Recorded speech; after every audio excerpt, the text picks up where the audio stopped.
আয়াতিক, যে নবীর দায়িত্ব হবে চারটি দায়িত্বের মধ্যে প্রথম দায়িত্ব হবে ইয়াতলু আলাইহিম আয়াতিক, তিনি আপনার কুরআনুল কারীমের আয়াত কারিমাগুলি, কুরআনুল কারীমের সূরাগুলি, কুরআনুল কারীমের আয়াতগুলি তেলাওয়াত করে করে দুনিয়াবাসীকে শোনাই দিবেন, দুনিয়াবাসীকে কোরআনের তালকিন দিবেন, তালিম দিবেন, কোরআন মানুষদেরকে শোনাই দিবেন, কোরআনের বাণী মানুষদের কাছে পৌঁছে দিবেন।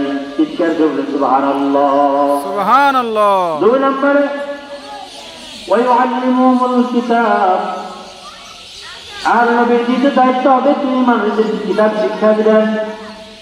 এখানে কিতাব দ্বারা উদ্দেশ্য হলো কোরআনুল কারীম তথা কোরআনুল কারীমের মধ্যে আল্লাহ সুবহানাহু ওয়া তাআলা যে সমস্ত বিধান হালাল করে দিয়েছেন, আবার যে সমস্ত বিধান হারাম করে দিয়েছেন, অর্থাৎ কোনটা হালাল আর কোনটা হারাম, কোনটা পালন করা যাবে কোনটা যাবে না, কোনটা করতে হবে কোনটা করা লাগবে না, সমস্ত বিধিবিধানগুলি আল্লাহর নবী মানুষদেরকে শিক্ষা দিয়ে দিবেন। চিৎকার করবেন আলহামদুলিল্লাহ আলহামদুলিল্লাহ। 2 নম্বর দায়িত্বটা। 3 নম্বরে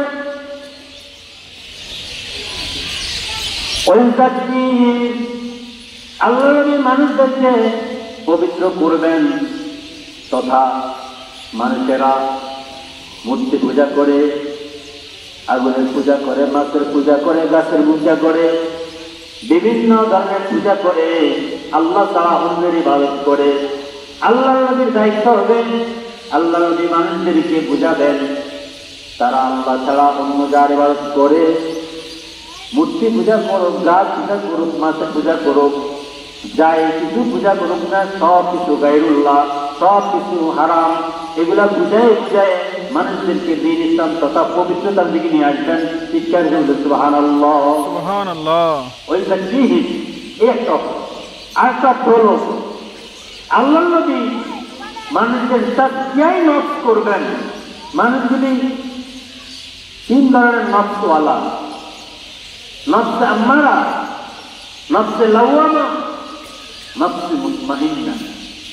নফস আম্মারা, নফস লাওয়ামা, এগুলো থেকে নিজেদেরকে পবিত্র করে এই মানুষগুলি নফসে মুতমাইন্নার অধিকারী হয়ে যাবে, কলবে সালিমের অধিকারী হয়ে যাবে।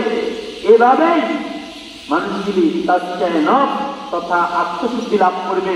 এর মাধ্যমে যেই ব্যক্তির আত্মশুদ্ধি লাভ হবে ওই ব্যক্তি কখনো ইসলাম বিরোধী কোনো কাজ করতে পারে না, সে হালালকে হারাম করতে পারে না, হারামকে হালাল করতে পারে না, সে হালালকে হালাল করবে, হারামকে হারাম করবে।